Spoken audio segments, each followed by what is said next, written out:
Good evening. This is the Elliott Wave update for the NASDAQ 100 from Monday, October 11th, 2021. The market did throw another curveball, and the NASDAQ did it in the exact same fashion that it had done previously.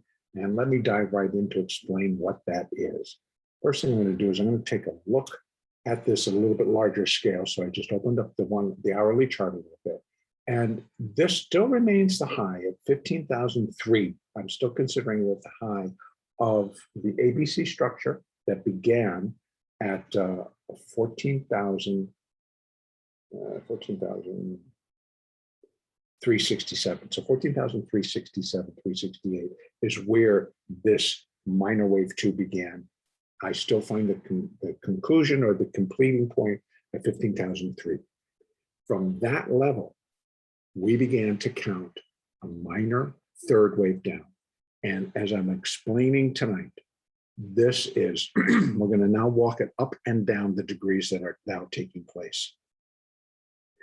At the top, so what began at the all-time high for the NASDAQ, which was at 15,708.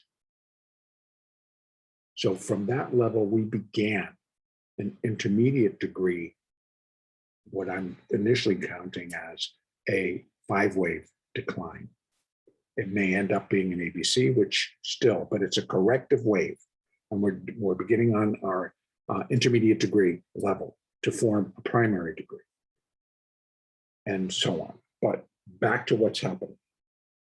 So from within that, we have completed intermediate wave 1 and intermediate wave 2. So that puts us in the intermediate third wave. Intermediate wave 2 completed up at, let me go out for just a moment and I will tell you exactly. Intermediate wave 2 completed at 15,374. Then we began what is going to be called intermediate wave 3. And within that third wave, there are 5 waves of minor degree. So we have now completed, please just keep up with your computer. We have now completed minor waves 1 and 2, and minor wave 1 completed at the most recent low at 14,367. And minor wave 2 completed at 15,003. Now, off of that, so what we have is an intermediate third wave in force, and now we have a minor third wave in force. Now we're going to continue to go down. So what did the NASDAQ do? It came down in 5 and then rallied in 3, almost breaking back above 15,003, didn't quite make it. That is minute wave 1 and 2. Then we decline again, and the market puts this intense rally back up this morning, getting to 14,000, almost 14,900. That is again subminute 1 and subminute 2. And so we are in a 3 of 3 of 3 move. A third of a third of a third. So we're in a subminute 3, which is a part of a minute 3, which is a part of a minor 3, actually 4, which is a part of an intermediate 3. So we have 4 basic subdivisions on this way down. That tells me a couple of things. If this is the correct count, then the intensity of this decline should really begin to pick up and without any problem. So, and it's likely going to be driven by a shock, a surprise to the market. That's not happened yet. But you can see when the sellers reject the rallies that take place, the sellers came in and rejected the rally from last Friday. That happened basically in Globex. This rally that really hit us today, basically again started in Globex and carried over to our opening, but it was solidly rejected and then some. So from the point where the rally started, the market then rejected it and declined further than the starting point. And they did it the same and the last time. The rally began, traced it up, and then it was totally rejected and then some. So when that continues to happen, it just begins to form that Obviously, there are those that are finding reason to sell against those that are finding reasons to buy. Now, as best as I can tell, that we've had several rounds of buying as new money moved in at the end of the month, the start of the new month, the end of the quarter, the start of the new quarter. Both times when money will move into the market, the 401ks, IRAs, et cetera, excuse me. Then what basically was happening today, the market was, what the buyers are really going after were select stocks. It was Apple, it was Amazon, it was Google, Facebook just a little bit, but it was Microsoft, it was Tesla, it was Netflix. So those same stocks got rejected, with Apple closing down, with Google closing down, with Facebook closing down, with Microsoft closing down, with Netflix closing down. So that was rejected. But then could this have been just the funds that deal with those particular groups of stocks? There are separate little funds that just focus on like the FANG stocks, or focus on this sector or within the tech sector, et cetera. So maybe that's what was pushing the money in today. But they came in mass and they did not let up. They bought a lot. And so, you know, a lot of money got pushed in here today and it was totally rejected. I find that very interesting. Okay, so what can we expect from here? Well, again, just think of the pressure that I'm feeling that's being built up with the number of third waves that are pointing in the same direction. They're pointing down. So again, if this was reversed, then I'd be buying every dip. So I'm not sure why the influx of cash is, other than they just don't know what to do, but they're bringing it into the market. I suspect that when we get to a stronger point of recognition, which is coming, because remember, normally I'm calling a 3 of 3 move. The point of recognition is going to be within it, where the buyers are going to go, whoops, guess that was not the right thing to do, and maybe either change their positions or start to exit with greater intensity. So this is what I see coming. We should not have a problem breaking down below these resistance levels. I know I've talked about it before. So if this count is to hold and tell me what it's telling me, then the market needs to do that. Otherwise, that's not what the market's telling me. But I have to rely on more than rally, rejection, rally, rejection. I'm going back to form and structure.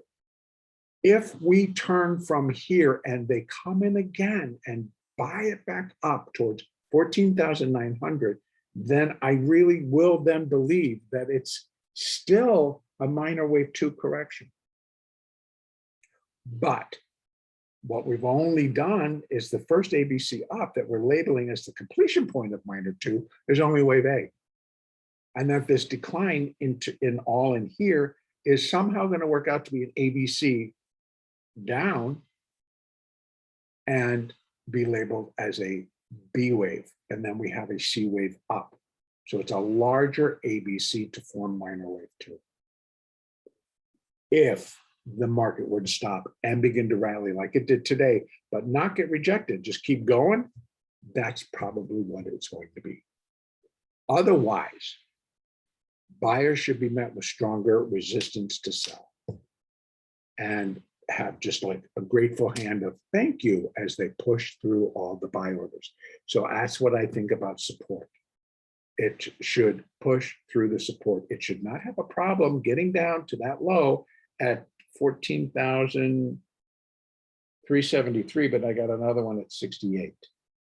14,368. If it breaks that, that should not be a problem. That's the intensity of the third wave that I'm looking for, if it indeed is that third wave. Please bear in mind that I'm giving you both sides of that coin. The odds are more in favor of a stronger decline than they are for that strong rally.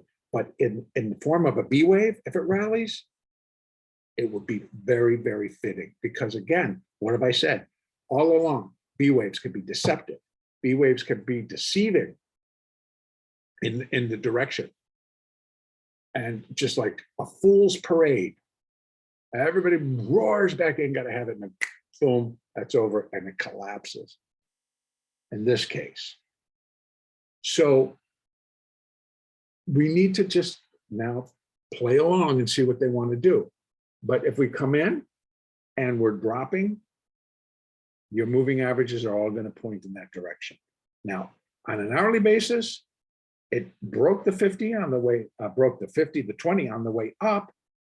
We had a bar close, which gave them a little bit of impetus to go further, but they held it higher for a while, and it took a while. But when it broke again below the 200 and then below the 50 and 20, that was from acceleration. And then it started, it paused, but then it accelerated again.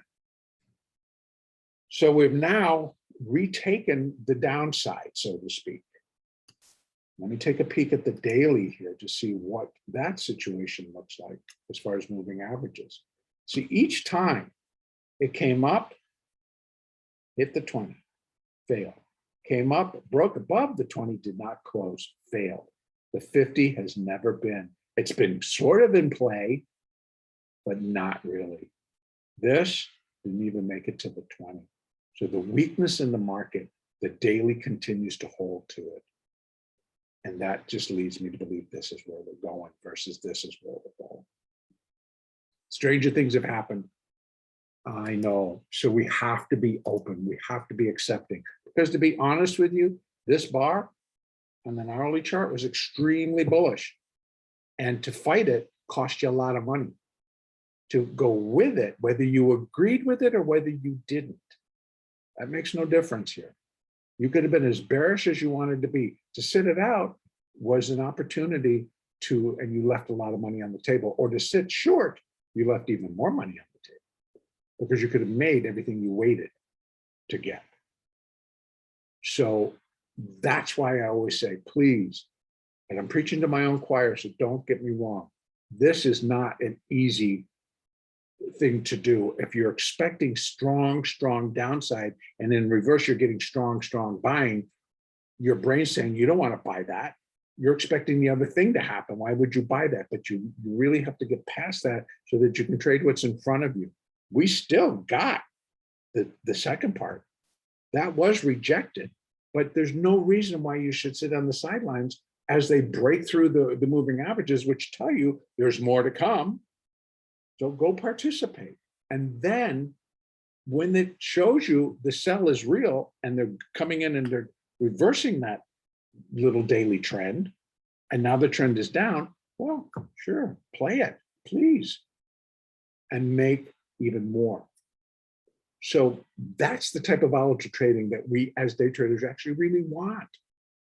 And you want to be able to play both sides. So you just got to keep a lot of the things focus there. You keep a focus on it, but you don't have to rule them right or wrong if it's not happening immediately. That's kind of what I'm saying. So continue to trade in front of you, what's in front of you. Continue to trade according to price action, according to what your moving averages are telling you. I mean, all the way up here, they really weren't showing us that, oh my God, this rally is just going to go. Look at this. No, this was the whole thing. That flat, all through this, flat, all through that, flat. It's not acknowledging either side. The 50 starting to turn lower finally, and it started to move lower. But then it got flat. Now it's moving lower again. These are already ahead of the game, and so it's the 20 is now all moving. If this 200 starts and turns lower, we really should kick up several degrees of acceleration to the downside. Okay, I have to leave it there. I don't want to drag on, but this, I think it's make or break time. And bear in mind, if this is correct, it's 1, 2, 1, 2. After doing 1, 2. So it's 1 degree, 2 degrees, 3 degrees of 1s and 2s. And in all honesty, it's 4. I keep forgetting. I need to go up 1. So starting with intermediate, we've done intermediate 1, 2. We've now do minor 1, 2. We're now do minute 1, 2. And we've now do subminute 1, 2. It's getting pretty clear. We're breaking, and we're going to go down. That's what I think. Okay. The next update will be on Tuesday, October the 12th.